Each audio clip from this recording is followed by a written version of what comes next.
यह महाभारत काल की बात है, जब भारत के एक जंगल में एकलव्य नाम का एक बालक अपने माता पिता के साथ रहता था। वह अनुशासित बालक था और उसके माता पिता ने उसकी परवरिश अच्छे संस्कारों के साथ की थी। एकलव्य की धनुर्विद्या में बहुत रुचि थी, लेकिन जंगल में इसके लिए साधन उपलब्ध नहीं थे, इसलिए वह गुरु द्रोणाचार्य से धनुर्विद्या सीखना चाहता था। गुरु द्रोणाचार्य उन दिनों राजकुमारों अर्थात पांडव और कौरवों को धनुर्विद्या सिखा रहे थे और उन्होंने भीष्म पितामह को वचन दिया था कि वह राजकुमारों के अलावा किसी को भी धनुर्विद्या का ज्ञान नहीं देंगे।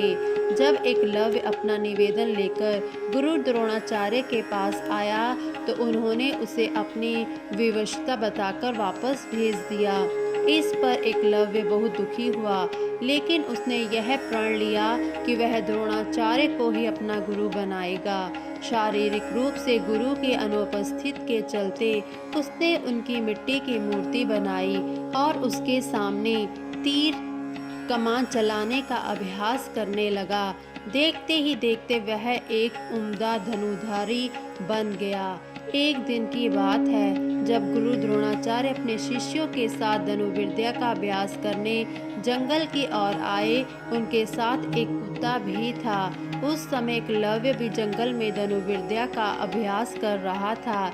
ऐसे में जब कुत्ते को जंगल के एक ओर से आवाज आई तो वह उस ओर जाकर भौंकने लगा, जिससे एकलव्य की एकाग्रता भंग होने लगी।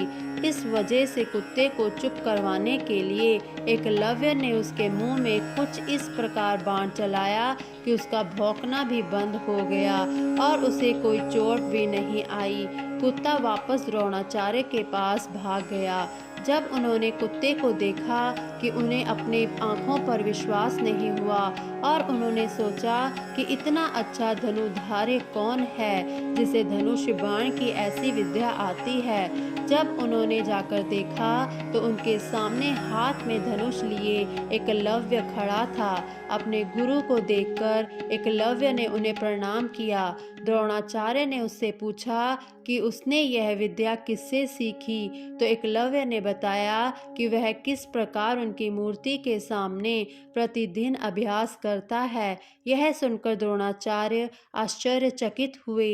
दरअसल गुरु द्रोणाचार्य ने अर्जुन को वचन दिया था कि उससे बेहतर धनुर्धारी कोई नहीं होगा, लेकिन एकलव्य की विद्या उनके इस वचन में बाधा बन रही थी। ऐसे में उन्हें एक युक्ति सूझी। उन्होंने एकलव्य से कहा, वत्स, तुमने मुझसे शिक्षा तो ले ली, लेकिन मुझे गुरु दक्षिणा तो अभी तक नहीं दी है। आदेश करे गुरुवर, आपको दक्षिणा में क्या चाहिए?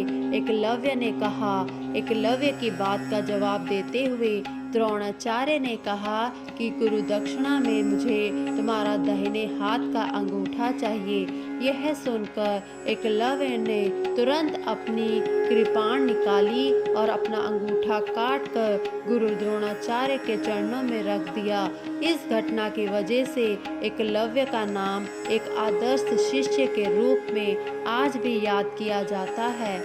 मेरे प्यारे दोस्तों, वीर एकलव्य की कहानी से हमें यह शिक्षा मिलती है कि अगर हम अपने लक्ष्य के प्रति पूरी तरह समर्पित हैं तो उसे हासिल करने के बीच में आने वाली कोई भी बाधा अहमियत नहीं रखती।